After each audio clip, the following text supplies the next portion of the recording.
Aleluya, gloria a Dios. Bueno, chicos, el otro día estábamos hablando de este pasaje que está en Hebreos capítulo 2, verso 1 al 4, que lo voy a leer para recordarlo, ¿vale? Cuando está mencionando, dice, la salvación tan grande. Y estábamos un poco reflexionando sobre esa salvación que Dios nos da. ¿Cuál es la salvación que Dios nos da? Y también, gloria a Dios, cómo podemos, digamos, perderla o descuidarla. En Hebreos capítulo 2, en el verso 1 al 4, dice: por tanto es necesario que con más diligencia atendamos a las cosas que hemos oído, no sea que nos deslicemos. Porque si la palabra dicha por medio de sus ángeles fue firme, y toda transgresión y desobediencia recibió justa retribución, ¿cómo escaparemos nosotros si descuidamos una salvación tan grande, la cual habiendo sido anunciada primeramente por el Señor, nos fue confirmada por los que lo oyeron, testificando Dios juntamente con ellos, con señales y prodigios, y diversos milagros y repartimientos del Espíritu, según su voluntad. ¿Sí?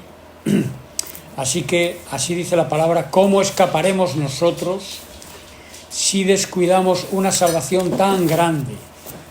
Aleluya, descuidar la salvación, despreciarla, desecharla, no tenerla en estima, no cuidarla, no atesorarlo, como ese tesoro que dice el Señor, que un hombre encontró en un campo y dejó todo lo que tenía, compró el campo para tener el tesoro. Así es el reino de Dios y así debe ser para nuestras vidas, el reino de Dios, como un gran tesoro. ¿Sí? Gloria al Señor. En la Biblia leemos ejemplos de algunos hombres que no valoraron su posición en Dios, que no valoraron esa relación que tenían con el Señor. Y, gloria a Dios, pues quiero hoy leer algunos ejemplos de estos casos que nos menciona la Biblia. Por ejemplo, en Hebreos capítulo 12, ¿estáis ahí? Hebreos capítulo 12, verso 12 en adelante, dice la palabra así, dice: por lo cual levantad las manos caídas y las rodillas paralizadas, y haced sendas derechas para vuestros pies, para que lo cojo no se salga del camino, sino que sea sanado. Seguid la paz con todos y la santidad, sin la cual nadie verá al Señor. Y dice así, verso 15, dice: mirad bien, escuchad, mirad bien, no sea que alguno deje de alcanzar la gracia de Dios, que brotando alguna raíz de amargura os estorbe y por ella muchos sean contaminados. No sea que haya algún fornicario o profano como Esaú, que por una sola comida vendió su primogenitura. ¿Sí? Aquí otra vez nos está diciendo que alguno deje de alcanzar la gracia de Dios, que pierda ese estado de gracia. Dice que hay alguno fornicario o profano, como Esaú, ¿sí? Entonces, un ejemplo que podemos leer en la Biblia de alguien que desechó su posición en Dios, que fue profano. ¿Qué significa profano? Pues profano es que no tiene respeto a las cosas de Dios, que los desprecia, que no las considera. Eso es profano. Algo que las viola, que las mancha, ¿sí? Entonces, en Génesis capítulo 25 podemos leer la historia de Esaú, que la conocemos, ¿sí? Él era el hermano primogénito. El primogénito, la primogenitura, era el derecho que tenía el primer nacido, que tenía una doble porción de la herencia. Tenía el derecho de heredar el nombre, la cabeza, la autoridad y el doble de posesiones. Entonces, leemos en Génesis cómo Esaú era un hombre valeroso, cazador, y un día volvía de la caza cansado y encuentra a su hermano, Jacob, que era un hombre más tranquilo de estar en la tienda, y estaba cocinando. Y cuando llega Esaú, pues tenía hambre y le dice, dame de ese guiso que estás haciendo. Era un guiso de lentejas. Y entonces su hermano Jacob le dice, pues si quieres el guiso, véndeme tu primogenitura. Y ahí es cuando este hombre, Esaú, fue profano, o sea, desechó el valor que él tenía, en este caso de su primogenitura, de su posición en la familia, pero representando también la primogenitura que nosotros como hijos de Dios tenemos delante del Señor, ese derecho de herencia que Dios nos pone, esa posición especial en la que Dios nos ha puesto. Y este hombre dice, ¿para qué quiero yo mi primogenitura? ¿Ves? Desechó, no la valoró, ¿sí? Aquí dice la palabra que el verso 17 en Hebreos dice que ya sabéis que aún después, deseando heredar la bendición, fue desechado y no hubo oportunidad para el arrepentimiento, aunque la procuró con lágrimas. Aleluya. Es decir, que después, habiendo desechado él la primogenitura, llegó un momento en la hora de la verdad, cuando su padre iba a morir, que Jacob se llevó la bendición del primogénito. Y él entonces quiso, llorando, recuperarla, pero ya no hubo oportunidad para recuperarla. ¿Sí? Y Hebreos nos lo está poniendo como un ejemplo para nosotros, que no seamos profanos, que no despreciemos esa posición especial que Dios nos ha puesto, porque después puede ocurrir que ya no haya oportunidad para volverla a recuperar. ¿Sí?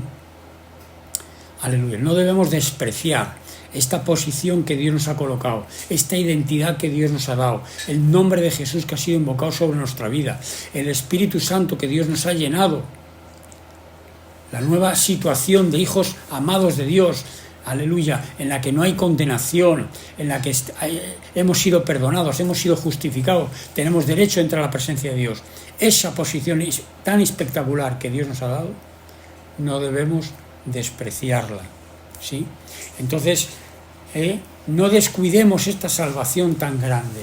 Y una de las razones por las que podemos descuidarla es por no valorarla, por considerar más las cosas del mundo, porque por un plato de lentejas este hombre vendió su posición, y nosotros por una posición material, por una posesión, por algo material, por las cosas de este mundo, podemos menospreciar las cosas santas de Dios. Y esto es lo que Dios nos está advirtiendo, ¿sí? Leíamos en Hebreos 12 cuando dice que no haya algún fornicario o algún profano como Esaú. Y aquí podemos hablar de este tema también de la fornicación, de las pasiones de este mundo, que puede ser otra causa por la cual despreciemos, menospreciemos y no valoremos y podamos llegar a perder la bendición de la salvación que Dios nos da. Y para esto podemos leer la historia de Sansón, ¿sí? La historia de Sansón, que lo podemos leer en el libro de Jueces, capítulo 13, 16. Jueces, capítulo 13 al 16. Esos son varios capítulos.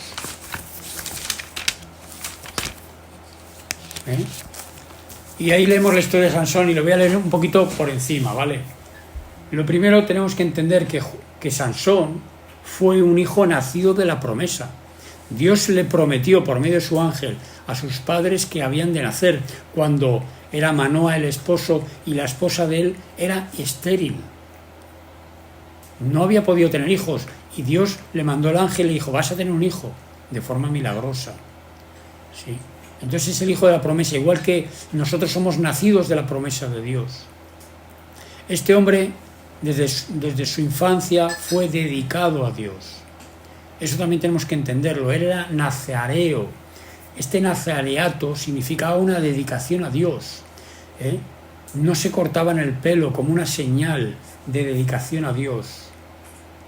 No comían del fruto de la vid como una señal de prohibición, de no tocar cosas que Dios prohibía, como una señal de santificación, de no contaminarse. Y todo esto te puedes dar cuenta que también es un símil para nosotros como hijos de Dios, que por medio de Cristo somos hechos hijos de Dios y somos dedicados. Nosotros tenemos como una especie de nazaerato, porque hemos sido dedicados. Nosotros también hemos nacido de la promesa del Señor y hemos sido dedicados a Dios.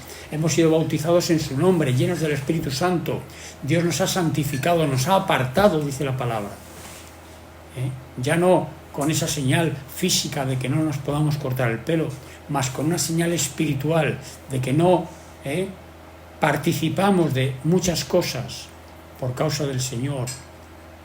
Y esa señal de no tomar vino es como no participar de las cosas del mundo que pueden contaminarnos, de aquello que está corrompido, gloria a Dios.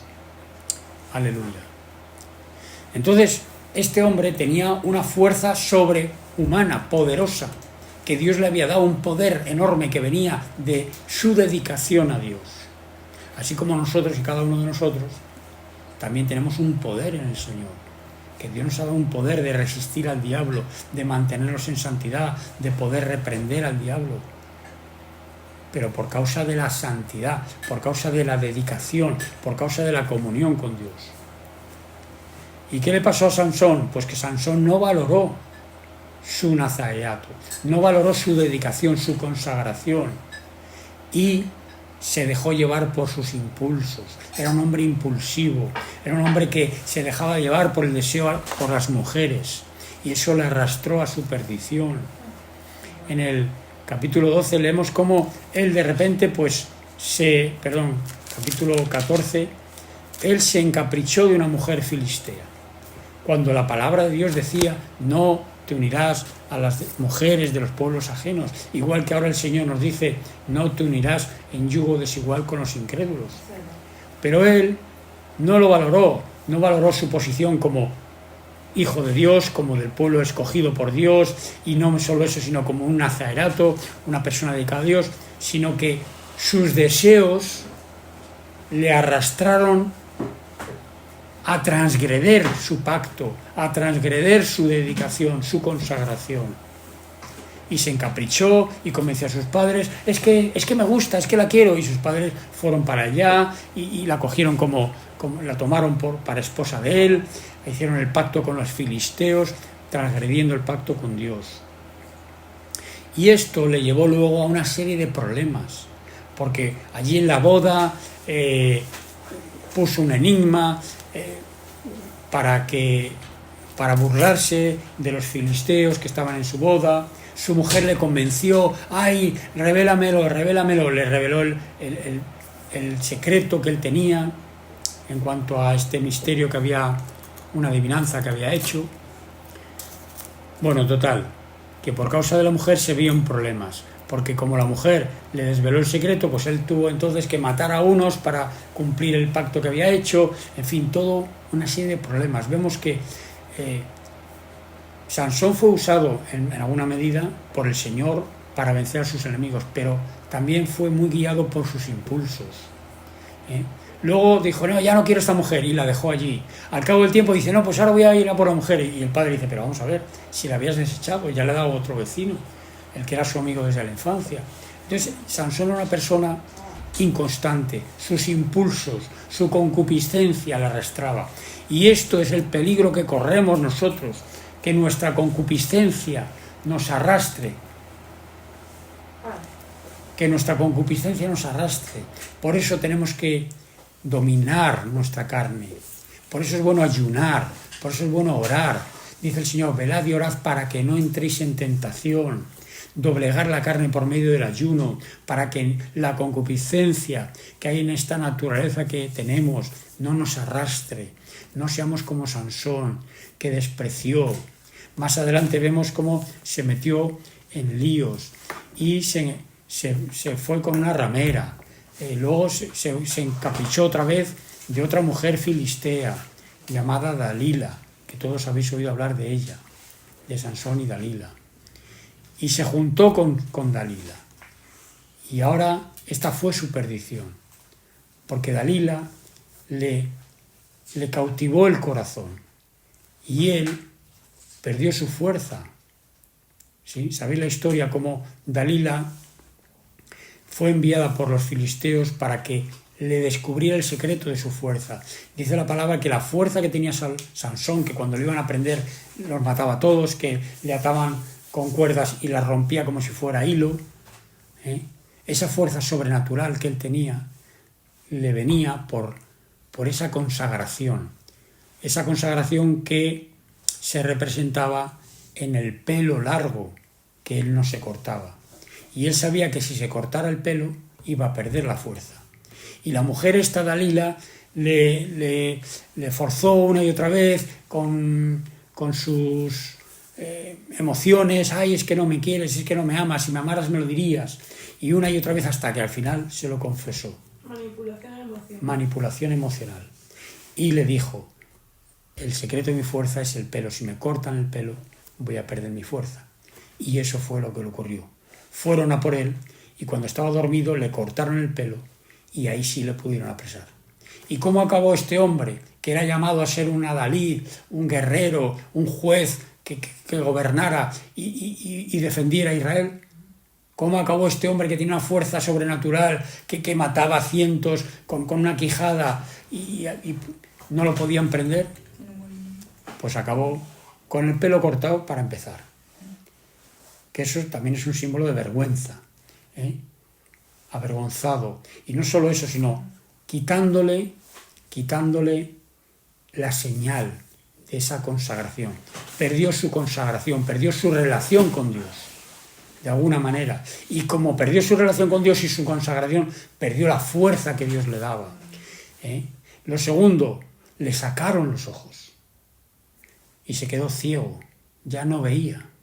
Lo tercero, le ataron con cadenas, ya no era libre, estaba atado, y lo pusieron a moler, lo cual quiere decir que tenía que empujar una piedra de molino dando vueltas para que girando la piedra moliera el grano. Y esto nos enseña que podemos nosotros también acabar así. Nosotros que tenemos una consagración a Dios, una señal de parte de Dios, una autoridad de parte de Dios, un poder y una fuerza que Dios nos ha dado, si no lo valoramos, si dejamos que nuestros deseos carnales, la concupiscencia, nuestros impulsos nos arrastren, podemos acabar como Sansón, que perdiendo esa comunicación con Dios, perdiendo esa comunión, perdiendo ese poder, porque hay algunos que piensan que nunca se puede perder, pero si tú eres contumaz, si tú eres rebelde, si tú voluntariamente desechas la gracia, pues puedes perder el don de Dios, de la salvación y del poder que Dios te da. ¿Sí? Entonces lo primero que va a perder es esa señal de autoridad. Y vemos personas como esta hermana que estábamos viendo, que está en pecado, pero todavía habla de Dios, pero no tiene brillo, ¿no? Se le nota que no tiene el brillo, no tiene la luz de Dios. Se le nota el pecado, se nota. O el pastor que ha pecado, ha estado en pecado, le notas destruido, notas que ya no tiene esa luz de Dios en su vida. Y eso es lo primero que vamos a perder, el respaldo y la bendición de Dios. Pero fíjate que a Sansón le sacaron los ojos y se quedó ciego. Así va a ocurrir con el que voluntariamente quiera despreciar la salvación de Dios. Va a perder su visión, va a perder la vida. O sea, la visión en el sentido de ya no va a saber qué sentido tiene la vida, ya no va a saber por dónde ir, ya no va a tener una dirección. Lo otro, le ataron con cadenas, y así puede ocurrir con aquel que desprecie la gracia de Dios. Va a estar encadenado por espíritus, por pecados, por cosas que lo van a hacer esclavo, que ya no va a ser libre, ya no va a tener esa libertad de poder tener el gozo, la prosperidad, la paz, y va a tener estas cadenas del diablo, porque el diablo va a poder entrar en tu vida para golpearte. Y luego, que hacía dando vueltas alrededor del molino, esclavo. Y así es la vida de una persona que ha desechado la gracia de Dios, que es dando vueltas sin un rumbo, sin una dirección. ¿Sí? Así que este es el ejemplo de Sansón. Gloria a Dios. Estamos viendo ejemplos de hombres que despreciaron su posición en Dios, que despreciaron lo que tenían de parte de Dios. Ya, pero después él le creció el pelo, retomó su fuerza, como una especie de arrepentimiento, ¿no? Porque le dijo, Señor, dame la fuerza para poder derrotar a estos.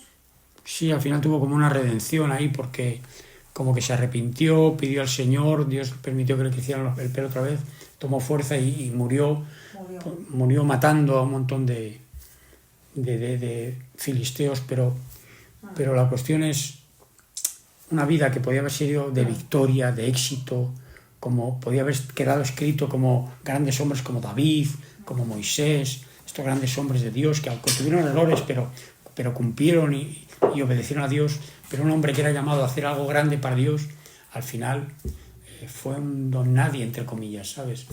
Un títere, llevado por sus concupiscencias y luego atado por el enemigo, ¿no? Y bueno, hay otro ejemplo que conocemos que es un tal Balaam. Balaam dice que amó el precio de su maldad. Este hombre prefirió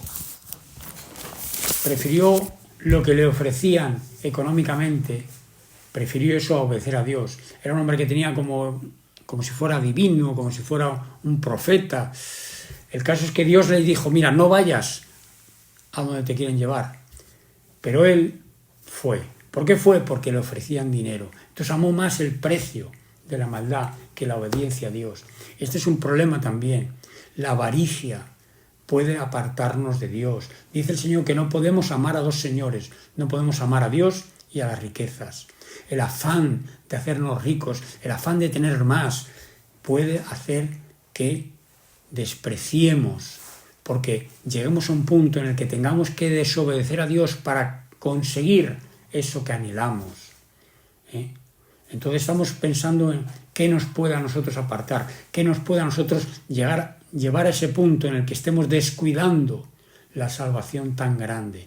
Hemos visto a aquel que no valoró y fue profano porque no valoró lo sagrado, no valoró la importancia de lo que Dios le daba, en este caso la primogenitura. Hemos visto a otro, Sansón, que fue llevado de su concupiscencia, que era impulsivo, que se dejaba llevar por sus deseos. Y esto le llevó a la perdición, a acabar esclavo, ciego, sin rumbo. Y vemos a otro que es por el precio de la maldad, por querer las riquezas, por querer enriquecerse, perdió, gloria a Dios, la bendición de Dios y desobedeció al Señor, ¿sí? Y bueno, quiero también que hablemos un poco de Saúl. Saúl fue el rey, ungido por Dios. En 1 Samuel leemos ahí, empieza la historia de Saúl. En el capítulo 10, verso 1, leemos lo siguiente. Tomando entonces Samuel una redoma de aceite, la derramó sobre su cabeza y lo besó, y le dijo, ¿no te ha ungido el Señor por príncipe sobre su pueblo Israel? Aleluya. Samuel, profeta de Dios, lo ungió con aceite como rey de Israel y le profetizó todo lo que iba a ocurrir. Y le dijo que el Espíritu del Señor, verso 6, vendrá sobre ti con poder y profetizarás con ellos y serás mudado en otro hombre. Gloria al Señor. Y cuando te haya sucedido esto, haz lo que te viniera a la mano porque Dios estará contigo. O sea, Dios le dio una unción, una capacidad de respaldo y de victoria de parte de Dios. Y es curioso que el profeta le dice, haz lo que te viniera en mano, o sea, déjate guiar por ese espíritu, porque Dios está contigo. Y vamos a ver cómo Saúl hizo lo que quiso, pero no lo que quiso conforme a Dios. No se dejó guiar por ese espíritu, sino se dejó guiar por sus temores. Vamos a ver que Saúl fue un hombre que tenía más preocupación por lo que los demás pensaban de él que por su comunión y su obediencia a Dios. Y ese fue el fallo de Saúl. En 1 Samuel, capítulo 10, es curioso que Samuel le dice al pueblo que habían desechado a Dios, pidiendo al rey. Eso lo dice en 1 Samuel capítulo 10, verso 19. Dice, habéis desechado a Dios pidiendo un rey, porque no era la voluntad de Dios darles un rey. Ellos insistieron, danos un rey, como las demás naciones. Y Samuel se preocupó, dijo, pero ¿no os basta tener a Dios por rey? Y el Señor tuvo misericordia y dijo, bueno, vamos a darles un rey y van a ver las consecuencias de lo que es tener un rey. Ese dominio que va a ejercer el rey sobre vosotros, esos siervos que vais a tener que darle para su servicio y tantas cosas. Entonces, pues así ocurrió que cuando lo llamaron para ser un proclamado rey, dice que Samuel se escondió entre el bagaje. O sea, él como que era un hombre que tenía miedo. A pesar de que era un hombre muy alto, dice que sacaba una cabeza por encima de todos los hombres, pero era un hombre que tenía miedos, tenía como inseguridades. Y esa inseguridad le hacía estar preocupado por lo que los demás pensaran de él. Cuando le llamaron, que cayó la suerte sobre él para que iba a ser el rey de Israel, dice, ¿dónde está? ¿Dónde está? Estaba escondido entre el bagaje. Después ya, en capítulo 11, verso 15, dice que fue ungido por el pueblo, fue ungido como rey de Israel. O sea, primero había sido ungido por Samuel y después había sido proclamado por el pueblo. Las dos cosas. Primero, la unción de Dios y luego reconocido por los hombres. Así va a ser nuestra vida. Primero tenemos que buscar la unción, la comunión con Dios. Y Dios nos va a dar luego el reconocimiento, ya sea en nuestro ministerio, ya sea en nuestra familia, ya sea en nuestro trabajo. Por eso dice el Señor que te encierres y busques al Señor en lo secreto, porque al que Dios mira en lo secreto, lo recompensa en lo público. ¿Sí? Saúl tenía la unción de Dios. Y ahora llegó un momento en el que tuvo también el reconocimiento de los hombres. Y fue investido rey. Gloria al Señor. Aleluya. Y se regocijaron. Entonces Samuel inicialmente parecía como que sí, tenía un respaldo de Dios, empezó a hacer las cosas bien, pero enseguida se vio la falla de su carácter. Y que básicamente era que no valoró esa unción, sino que se preocupaba de quedar bien y que los demás le reconocieran. Esto lo vemos en 1 Samuel capítulo 13. Allí el pueblo tenía guerra, él tenía que enfrentar una guerra. Y Dios, por medio de Samuel, le había dicho, en 1 Samuel capítulo 10, verso 8, le había dicho, mira, cuando ocurran estas cosas, luego espérate 7 días, porque yo iré a ti y ofreceré un holocausto, para que tú tengas la victoria. Y cuando llega el momento clave, en 1 Samuel capítulo 13, dice que él se vio allí que el pueblo estaba atemorizado, estaban asustados, pasaban los días y no acababa de llegar Samuel. Y él se apresura, se preocupa más por contentar a la gente que tenía con ellos, con él, más que obedecer el mandato que Dios le había dado por medio de Samuel. Dios le había dicho, espérate a que yo llegue y entonces podrás luego vencer. Pero él no esperó. ¿Y qué hizo? Pues él mismo ofreció el sacrificio, cosa que no le estaba permitido. Él no era profeta ni era sacerdote. Él no tenía que haberlo hecho, pero él lo hizo a su manera. Este es el problema que tuvo Saúl, que quería obedecer a Dios pero a medias. Quería hacer las cosas a su manera y desobedecía en los detalles importantes que Dios le daba. Dios le había dicho, tienes que esperar, y él no fue capaz de esperar, se apresuró y hizo el sacrificio. Y cuando finalmente llega justo después, Samuel le recrimina y le dice, locamente has hecho, no guardaste el mandamiento del Señor tu Dios que Él te había ordenado. Este fue el problema, no guardaste el mandamiento. Te crees que estás haciendo algo para Dios, estás haciendo un sacrificio, pero es que no era lo que te correspondía. Lo que te correspondía era obedecer lo que Dios te había dicho. A veces queremos aparentemente servir a Dios, hacer esto, yo quiero hacer esto para Dios, yo quiero hacer lo otro, pero lo queremos hacer conforme a lo que nosotros pensamos y a veces descuidamos lo que sí Dios nos ha mandado hacer. Y esta es la cuestión. Este es el peligro. ¿Cuál fue la consecuencia de que Saúl desobedeciera? Pues le dice Samuel, dice, pues ahora Dice, locamente has hecho, no guardaste el mandamiento, pues ahora el Señor hubiera confirmado tu reino sobre Israel para siempre. Y le dice en el verso 14, mas ahora tu reino no será duradero. El Señor se ha buscado un varón conforme a su corazón, el cual el Señor ha designado para que sea príncipe sobre su pueblo, por cuanto tú no has guardado lo que el Señor te mandó. O sea, tú fíjate cómo el Señor ya había decretado el fin de su reino. Todavía van a ocurrir más cosas, todavía él va a seguir en el reino y va a cometer más errores, pero ya el Señor le dice, por cuanto tú no has guardado, y podríamos añadir, y no vas a guardar, porque el Señor lo sabe todo. El Señor te ha desechado y se ha buscado uno mejor que tú, que era David. Sabemos que David fue ungido en lo secreto y tardó mucho en llegar a ser proclamado rey.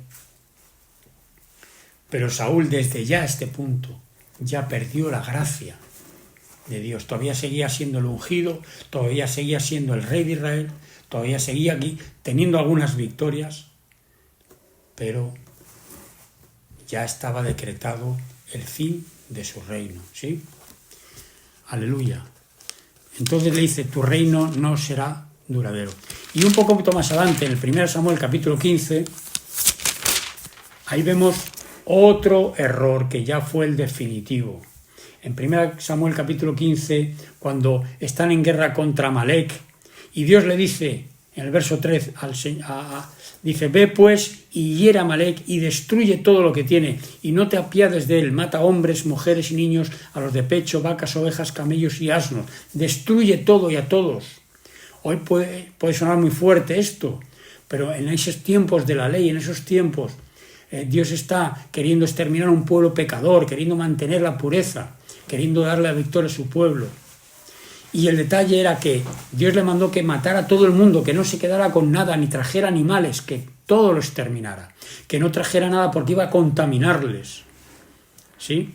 Entonces, Saúl derrotó a los amalecitas, le dio una gran victoria, pero no obedeció en ese detalle. Una vez más, lo hizo en parte, pero no obedeció en el detalle que Dios le había dado. Y dice que tomó vivo al rey Agag y a los demás los mató, pero también perdonó a lo mejor de las ovejas, del ganado, de los animales, de los carneros. Todo lo que Dios le había dicho que matara, no lo mató, sino que se lo quedó. Y Saúl fue ahí desechado. Viene la palabra del Señor a Samuel y dice, me pesa haber puesto por rey a Saúl, porque se ha vuelto en pos de mí y no ha cumplido mis palabras. Y se apesadumbró Samuel y clamó al Señor toda aquella noche, más el Señor no lo perdonó. Y finalmente, gloria a Dios, Samuel tiene que ir a enfrentarle. En el verso 22 le dice a Saúl, se complace tanto el Señor en los holocaustos y víctimas como en que obedezcas a la palabra del Señor. Porque Samuel había ido donde Saúl y le había dicho, mira, no, has desobedecido. Y Saúl quiso justificarse. Y le dice, yo he obedecido la voz del Señor, he tenido una misión exitosa, he hecho lo que Dios me había dado. Y mira, he traído aquí a Agag, rey de Amalec, que ha destruido, y he destruido a los amalecitas ya, pero el Señor había dicho que no se quedara con el rey. Y dice ahora, echándole la culpa al pueblo, dice, más el pueblo tomó el botín, ovejas y vacas, las primicias del anatema, para ofrecer sacrificios al Señor su Dios en Gilgal. O sea, pareciera que han cogido los animales para ofrecérselos al Señor. Esto me recuerda cuando el pueblo de Israel salió de Egipto e hicieron una fiesta ahí en el desierto, hicieron un ídolo y dijeron, vale, fiesta al Señor, aquí están tus ídolos, venga, fiesta al Señor. Hicieron una fiesta al Señor, pero no conforme a como Dios quería. Aquí lo mismo, Saúl queriéndose escudar, no, es que lo hemos cogido para ofrecérselo al Señor. Mentira, lo has cogido porque eran gordos, porque estaban ricos y los querías comer. Y has cogido al rey porque le viste con riquezas y quizá querías algún beneficio de su parte. Pero la cuestión es que desobedeciste lo que Dios te había mandado. Y entonces viene esta declaración de Samuel tan importante que nos sirve a nosotros para reflexionar. Que dice, se complace el Señor tanto en los holocaustos y víctimas como en que se obedezca a las palabras del Señor. Es una forma de pregunta, pero que lo está diciendo No. Dios no se complace tanto en holocaustos, en sacrificios, en obras que tú quieras hacer para Dios, sino que se complace más en que obedezcas sus mandamientos, en que obedezcas su palabra.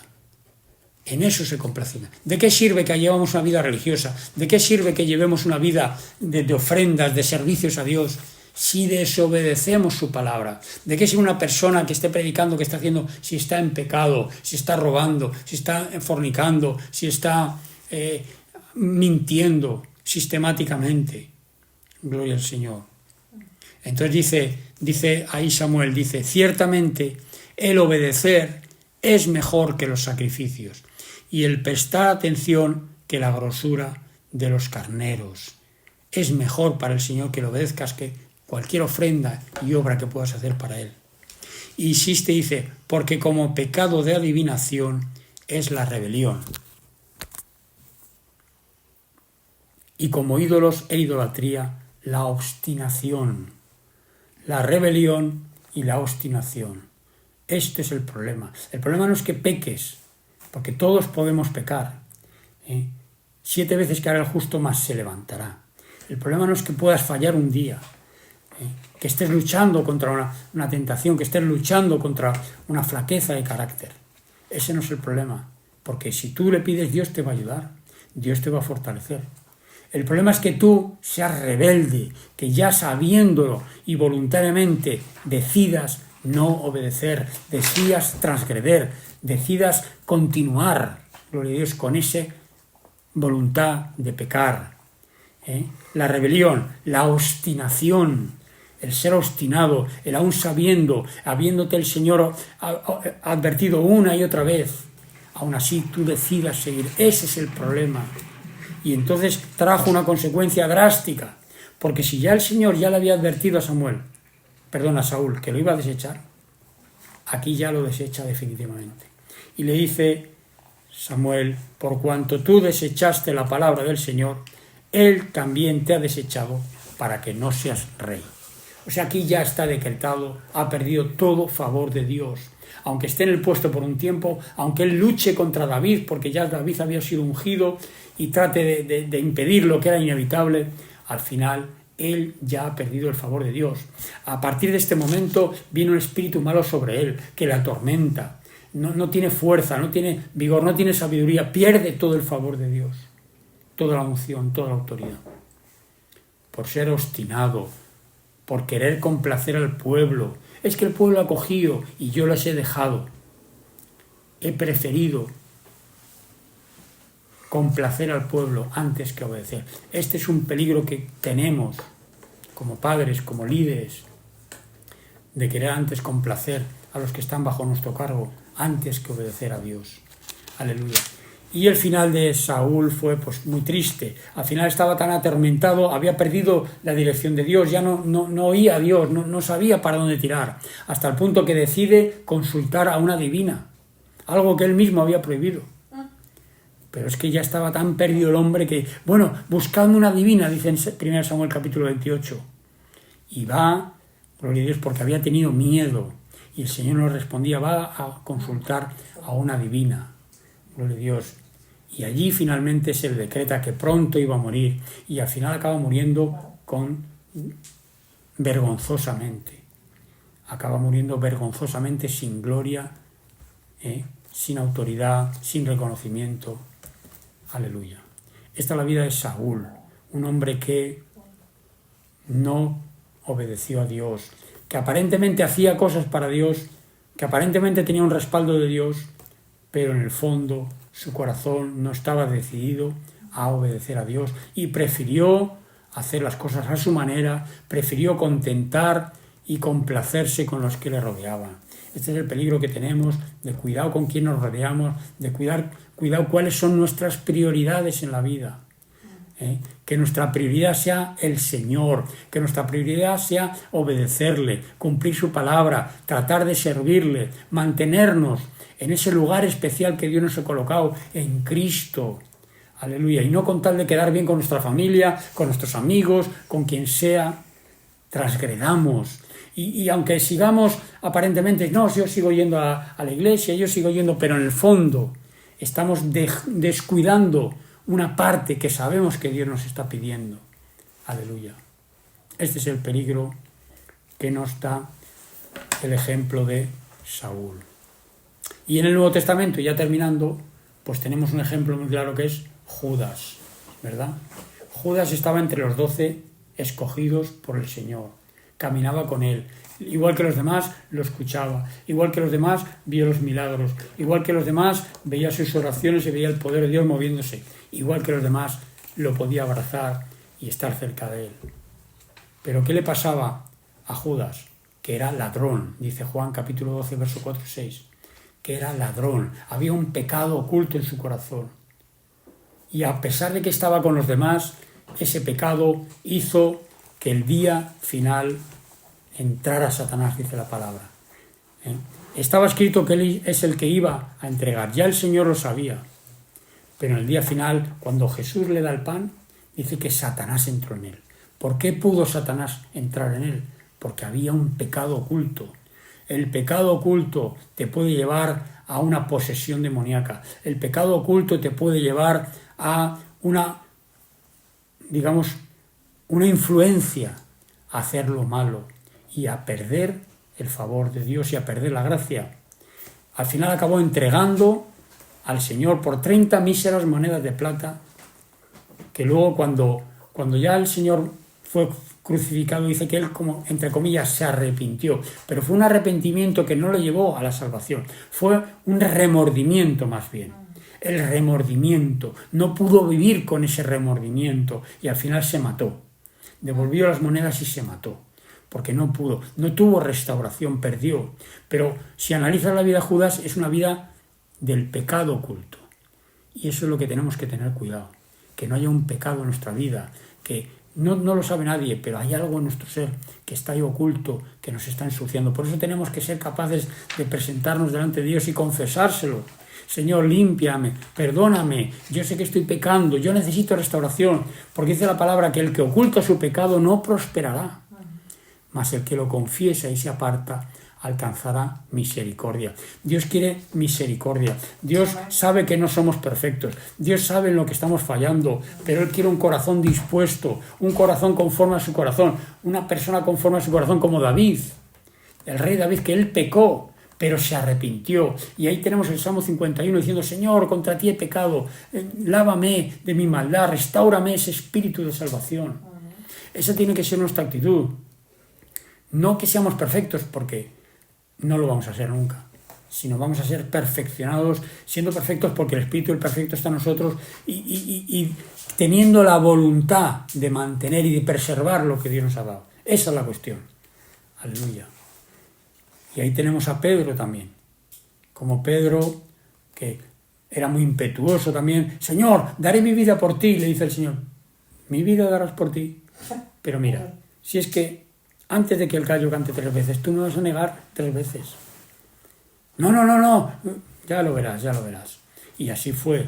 O sea, el mismo Pedro tuvo un momento de caída. El mismo Pedro tuvo un momento que no pudo mantenerse firme, que despreció, entre comillas, lo que Dios le había dado, ese apostolado, y negó al Señor, y blasfemó. Yo no sé de este hombre, ¿qué me dices?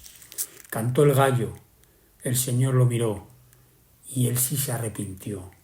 Él tuvo un arrepentimiento que le llevó a una restauración. Y eso es lo que nosotros tenemos que tener en este momento, un despertar de qué vida estamos llevando, un despertar con Cristo mirándonos y diciéndonos: ¿qué haces tú, mi hijo? Que yo te amo, que yo he dado tu vida por ti, mi vida por ti, que yo te he restaurado, que yo te he justificado, que yo te he dado mi vida. No desprecies lo que te he dado, no lo desprecies, restáurate. Yo estoy aquí para restaurarte. Todavía no está todo perdido, todavía estoy yo sobre tu vida. Ven a mi vida, no desprecies la salvación tan grande que Dios te ha dado. En el nombre de Jesús, aleluya, amén.